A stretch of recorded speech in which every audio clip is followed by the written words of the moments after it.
may ano dito, may isda. At nililisan ko muna to guys bago tayo magluto ng tinola na isda. Ang pangalan nito is tamarong.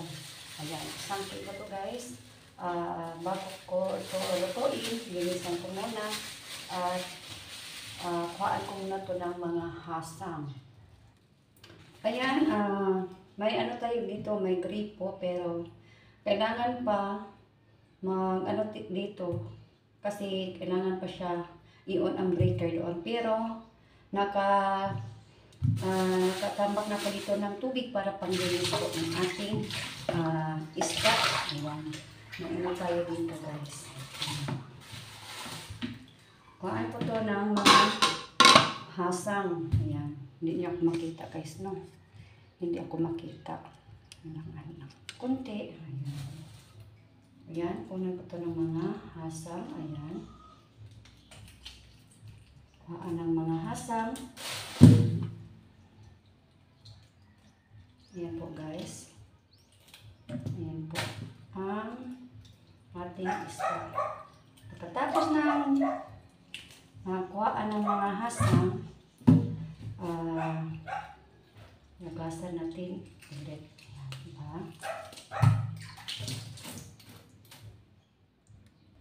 Ayan po, tapos ng ating paglinis ng ating isda. Ayan, napaka-presko po ng ating isda guys. Galing po ito sa palengke dito sa Danao. Ayan po guys. At mag-ano po dito ng mga lamas para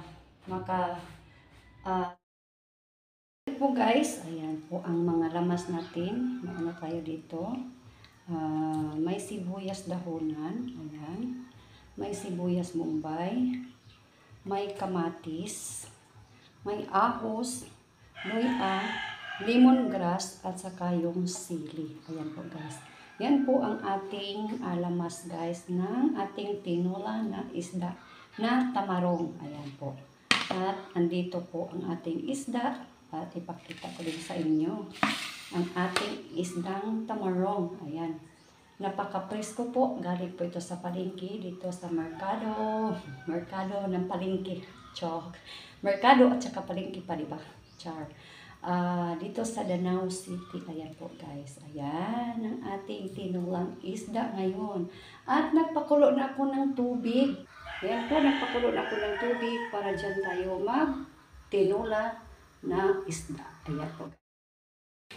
Ayan, kumulo ng ating tubig. Ano natin ang mga lamas. Lahat ng mga lamas, i-ano na natin. Kuloin. Ayan. At pagkatapos dyan guys, i-ano naman natin ang isda. At alam nyo kung ano ang ano pa dyan guys. Ito ang dahon ng saluyot. Ito ang ano ko dito. Kung lang hindi ito malunggay.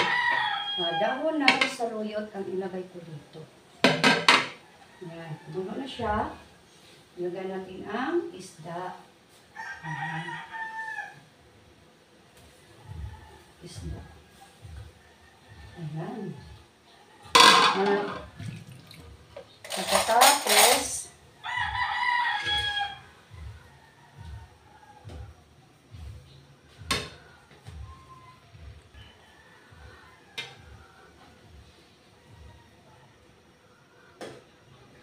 pakuluin natin guys para maluto na siya. Maluto. Ayan. Kunting kimbot na lang siya.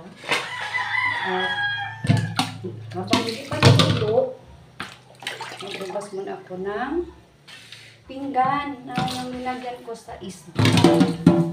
Para mapanula tayong diba?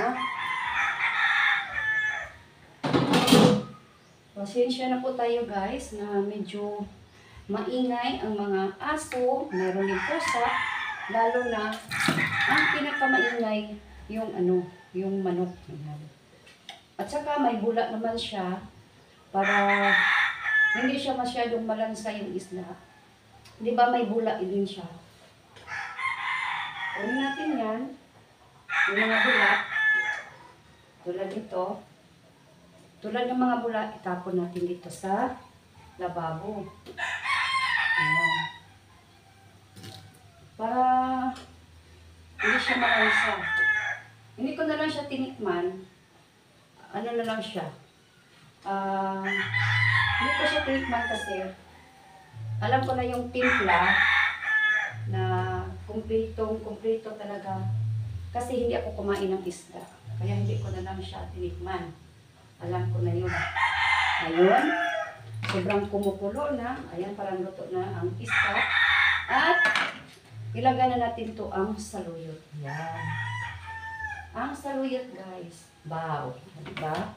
Ang saluyot. At pagkatapos, para wala naman tayo dito mga ang ating mga pinggan, gasan. Yan, hindi nakita guys ha. Sinabunan ko po ito. Yan. Nilagay ko na sa tray. Kasi ganyan po talaga ako magluto para pagkatapos, wala na po akong hugasan. Makatapos ko na magluto. May kunting ano pa siya. Ayan, yung bulak-bulak. Ayan. Itapon natin yan para mawala yung para hindi masyadong malansa ang ating isda natin. Ayan po guys. Ayan. Parang luto na siya. Ayan o. Guys, luto ng ating tinola. Ayan, nakita nyo wala na siyang bula. Kasi tinanggal ko para hindi na siya malansa. Guys, thank you so much for watching and see you for the next vlog. Thank you so much and may God bless you. And God bless us all. Bye everyone!